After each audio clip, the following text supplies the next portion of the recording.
Yeah, I mean, yeah, you there's no substitute for actually living it and doing it. You can't. But there are people who can just build a wall in their backyard and keep painting it and posting it, and they're the fucking man, or however that works out. So again, really being out there and mixing it up with other artists, other writers, and experience and things. And there's nothing like seeing something in person versus seeing it 2 inches in your fucking pocket. It's different. Way different. 100%. That's how I felt coming here. Yeah. When you saw the painting down the hall, you were, I thought this shit was smaller. No. Until you see things really, or you go and get out there and see what it is. And I'm not just talking gallery, legal camps. I'm talking about going, seeing the fucking bridge that kid painted and hung over, like, oh shit, that shit is crazy in person, but it's just different. It's the internet, like I said, it's a gift and a curse. It can help you and it could fucking hurt you. If you get too emotional on there and start putting out shit that makes you look crazy, and there's a lot of cats that do that, where it's just like, wow, dude, I had no idea dude got down like that. So it'll throw red flags up on people. If you just stay focused on what it is you're doing and don't get too personal and just put your best out there and realize people are watching. Yeah. So, talking crazy or thinking it's a locker room that me and you are just talking and you don't realize that the rest of the world is watching is a big mistake. Yeah, I mean, I think that everybody is just still learning how to deal with that shit. Yes. It's like a new thing that... But I learned from the fucking dickheads that are out there doing the dumb shit. And I'm like, wow. That's not how I'm trying to fucking be. Yeah. Definitely. I appreciate you for jumping out that window for us, dude. What a bad look that is right there. Yeah, you learn from the experience of others. Right. He touched the stove for me. I know that shit's hot now. I'm not going there. Yeah. Nope. Hell no. How do you approach it? Like the whole social media thing, especially as someone who's working doing fine art and doing the work that you do, it's like it creates a challenge because it's like the mass consumption, something that's real is going to take a minute to make. Right. And then you post it and then the next minute someone else posts some other shit and before you know it, it's like washed down.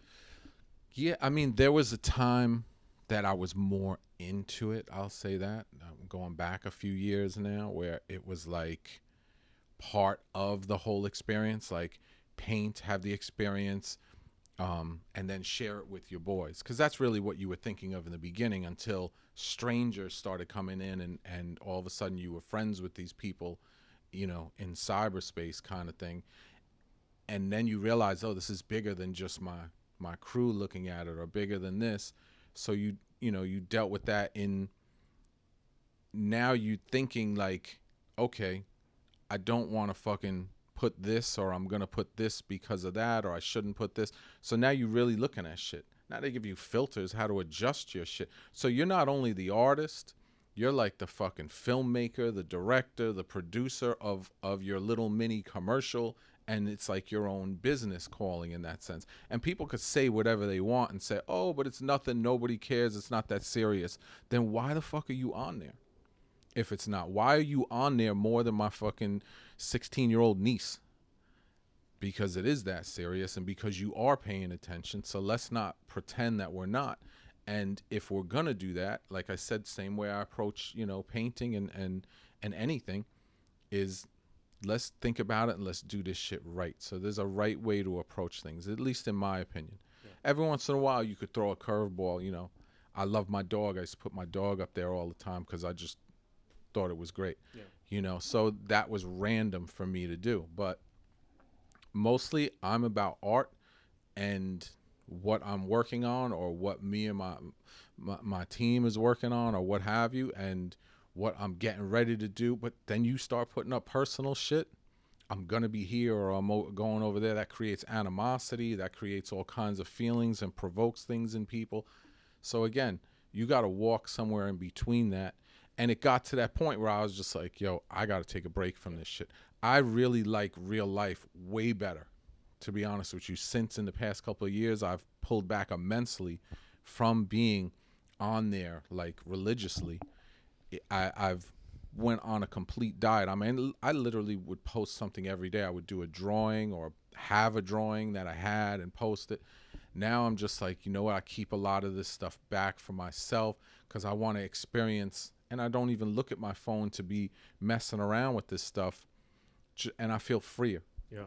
So you reach a point that at least I did where I got to that point where I was like, yeah, I got to go on a diet from this shit. And either it takes or it doesn't. You find yourself, oh, I need to go back. Yeah. Thank God I'm not.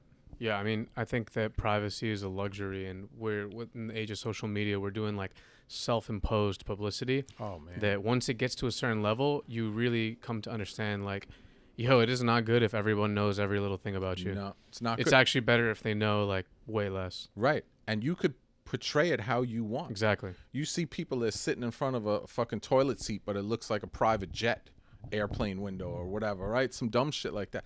And the way that the girls act on here is out of this fucking world. And I can only imagine, and this is coming from an adult, right? We're grown the fuck up. Imagine being a young kid and being on there. The pressures of trying to be cool or impress people or be have people co-sign your existence must be fucking incredibly tough. So as an adult, we really have our shit together and have more confidence and self-awareness that we don't need that. We set our own standards for ourselves. But as a young person, you're still figuring out who you are, and I want to be cool like him or her. So I can only imagine. I feel bad for those generations that are fucked up behind it like that. But again, that's not my problem. You know? They'll work that out. How speaking about that, like how different is the era that we're in now compared to the era that you came up bombing in, the era that we're like, I just feel like from all the stories that I hear from that general time period, it was like just a straight up different world and a straight up different New York. Yeah, it completely is. I mean, you really had to. There was no cell phones. You had to go and meet somebody. Like, yo, I'm gonna meet you on the train station at X 10 o'clock, and we're gonna go do this. And now it seems almost insane. Like, I'm not going all the way over there. He might not show up or this or that. That's the one of the biggest things that I think about. All the places, like, as I still move and throughout the city, I can remember things that happened in certain places, and I was like, dude, I walked from there all the way to there. One night I got chased from here, and this happened there. And I think that shit would not happen today in today's world. You know, between just different laws and different approaches and the way they fucking crucify people for shit like this and that. It just seemed like it was more chill in that, or I was more chill and I just didn't give a fuck. I think is more like it that I was able to do those kinds of things without worrying or having those concerns. So, you know, moving and navigating back then, and I say back then like it was a million years ago, but I'm talking mainly I started in the early 80s and I wrote more into the 90s is when I really made my moves on things. So 90s had a lot of cool shit. Best fucking rap music came out of the 90s, and you know, just graffiti in general was transitioning to a worldwide movement during that time. So you had a lot of influences coming from all areas, and there were still cats that were on that bullshit like we're fresher than you and this and that. Now everyone just hugs and is cool. So there was different. There was none of this animosity and that we had to deal with back then, like rivals and bullshit that we dealt with. I don't see that happening. I see people embracing more now. At least in my world, that's how I see it. I'm sure on the streets, dudes are still ragging each other's shit and going through it. And again, this is their time, right? So their experience today is everything. I've experienced it with some younger cats and went out here and there.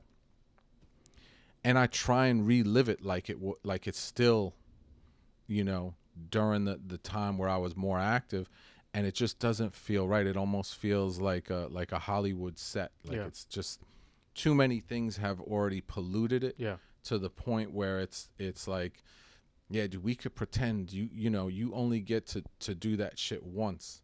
So for the younger generation, do as much shit as you can now when it's your time, because you can reflect later and sit back and be like, all right, I did my shit. Mm-hmm. You know? How different do you think graffiti was? Again, to me, it was smaller in the sense that it was just really New York that I was checking for and knew of. So in the sense, that's the biggest difference that I see, is the worldwide influence that it had, that it went on and became, this big movement. So that, knowing graffiti the way I knew it from its inception into my life, where that's all I knew, what was in front of us, right? So the difference then is, you got paint companies that sponsor cats. You got cats coming in from all different parts of the world. You don't even know who's from New York or whatever, just because you're here. Yeah. Whereas before, it was a guarantee that you were from here because you're here.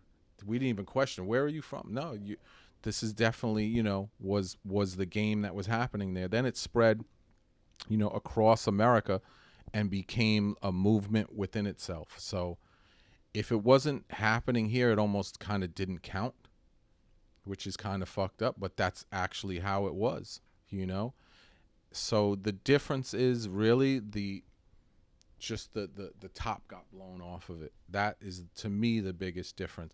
As far as style, yes, I think stylistically, 70s, 80s was the best. That's where I get all my influences, and really, I can look at that. I could watch Style Wars, or I could look at old photos and say, this is these cats. This is really where all of this shit was pure and where it comes from. So that's another aspect of big difference, because now you can't tell the lineage of certain influence of people, because so many people have so much information that they could just kind of Frankenstein a piece together from so many different things and create a certain look. And everyone's accessible now, right? Whereas before, it was very mysterious. When you met another writer, you can tell if he was looking out the window on a train, or sitting on the platform, or ink on him, or whatever, or you ran into him at the rack spot, or anything like this. That was it. That's all you had. You didn't go on there and check out what he fucking eats and what kind of sneakers he's wearing. You didn't know any of this stuff. Oh, he's going to be here tonight. No. So big difference. You actually had to get up there and be out there constantly living it.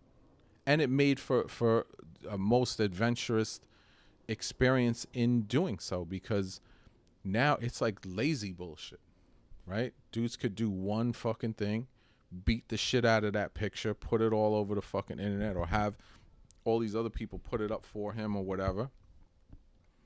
What good is that? Where's the experience in that? It's and you can't tell what's what anymore. Dudes are slick like motherfuckers with the lights and the cameras and all of that stuff. So you don't even know what to believe even when you're seeing it. Yeah. But when you see it in real life, then it's different. So you got to get out there and experience, and that's the biggest difference.